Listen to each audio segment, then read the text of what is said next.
งอนแล้วไปเนี่ยเหลือใกล้แล้วครับเหลือมันสวยแล้วเด้โดนแล้วเดี๋ยวทาปากแป๊บนึงฮะห่วยไปได้นี่ไม่ได้ใส่ก็น้อยเนาะเอากระตูวิเศษรางวัลก็มีใครงานเลิศในปัตตภีถามได้ตอบได้แล้วต่อแล้วว่าบางวันเดี๋ยวแป๊บนึงมันสวยแล้วเฝ้ามาเดี๋ยวจะแก้วไปเก็บไป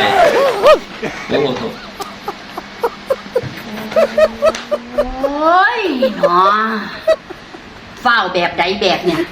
เอาแก้วไปเก็บใส่จะได้บันเทียเวลามันนี่ก็ได้แม่เจ้านี่มันแก่งกันแก่งมางอนกับคันดิแก่งจังไหนก็ยืดอยู่ทางนี้นี่แหละก็จะยืดมือไปทำนี่เนาะมันจะเสียหายอย่างเงินเสียบ่เนี่ยเสียบ่พี่น้องเสียบ่ปานคนเรียดดังออกก็โลดเว้ยจากเฝ้าเลยสิบ่ได้เฝ้าไปหากระดาษทิชชู่มาบัดนี้นั่นยากกว่าเก่าบ่บึ๊กแล้วให้ว่าไว้เนาะ